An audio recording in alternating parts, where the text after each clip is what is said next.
Yeah, so plausibility structures, Peter Berger talked about this, that belief, if you believe in something, it has to exist in this sort of structure of others believing that it offers you answers to have a better life.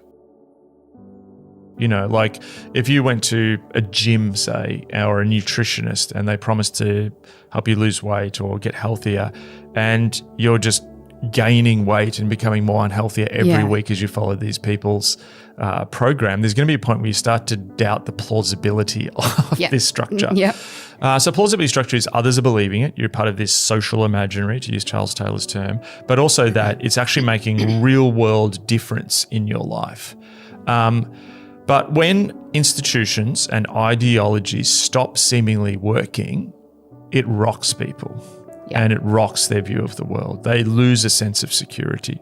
So what's happened is we've promoted a lot of imagery in the world. That's been a lot of driven by ideology. This happens on the left and the right.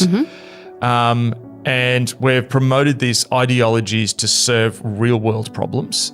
But we're seeing that, hang on, these are not making a difference in the world. So for example, a classic one at the moment is the US economy. People are saying the US economy is doing great. Look at the figures, you know, like the economy is growing. Yet ordinary people are saying, hang on, I don't feel that. And people are saying, well, Biden should be ahead because the economy is growing. And normally when the economy is growing, a president, you know, wins. Why are people not feeling that? Well, because actually the economy is growing, but a lot of that growth is happening to the top 1%. Biden did the Inflation Reduction Act, which was a lot of money being stimulated into manufacturing. So certain parts of the economy, particularly tech, are growing. But then ordinary people are facing, you know, inflation, which has gone down a little bit. But again, to what is inflation? Is it you're talking about what someone's paying for a loaf of bread, you know, or is it inflation on, you know, what someone in a Tesla factory has to pay for a piece of robotics equipment? So what's actually happening is we're being told these things constantly, that if we do these things, the world will get better. If the economy is actually good, but it doesn't feel like it. And what this is doing, they're just, you know, a couple of examples that actually the legitimacy starts to go. I mentioned J.K. Rowling and the First Minister of Scotland, Hamza Youssef, at the beginning. The Scottish Nationalist Party, which was the party which was, you know, sort of set up to bring Scottish independence, they lost the referendum. And after they lost the referendum, they sort of, you know, really branded themselves as a sort of progressive party, almost like the Greens or whatever.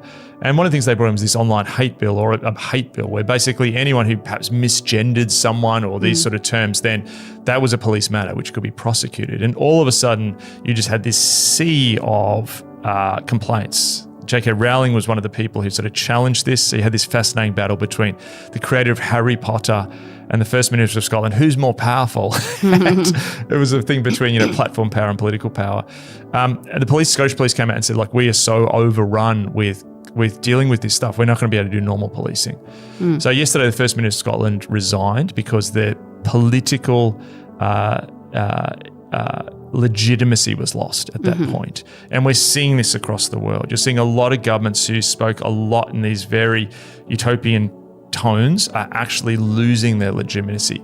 But that's happening everywhere. It's happening more than just in left-wing politics, that everywhere there is this sense that there is this legitimacy crisis. What are we to believe anymore? The world feels topsy-turvy since 2016. There's this sense that things turned on their head. And what happens then is you think that that would necessarily return to the center. That's happening in some places. So for example, in places like San Francisco or, you know, Portland, where after the last couple of years, there was a lot of complaints that law and order, you know, had fallen over. People were leaving the city, the economy was getting hit, you know, and some of that was linked to things like decriminalizing drugs. You've seen a recriminalizing of drugs in, I think it's some of the San Francisco mayoral elections after the mayor, London Breed, who terms up, that there's even candidates who are Democrats talking about part of their platform is to bring the National Guard onto the streets in New York.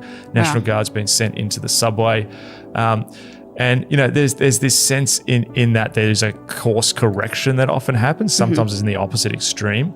But also what happens is the more we get into this realm, the more people look for even more ideological, metaphysical, and almost religious answers. It's almost like the extremism breeds more extremism. Someone who's questioning things all of a sudden, you know, goes down a rabbit hole and ends up even more extreme. So what we're sort of seeing is this driving element where this process is being intensified as it reacts against itself. Romans 12:2.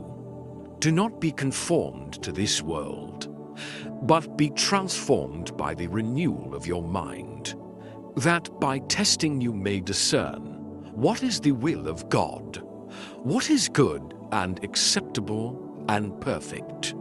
Colossians 3:17. And whatever you do, in word or deed, do everything in the name of the Lord Jesus, giving thanks to God the Father through him. Colossians 2:8. See to it that no one takes you captive by philosophy and empty deceit, according to human tradition, according to the elemental spirits of the world, and not according to Christ. 1 John 4:1. Beloved, do not believe every spirit, but test the spirits to see whether they are from God. For many false prophets have gone out into the world. 1 John 15:17.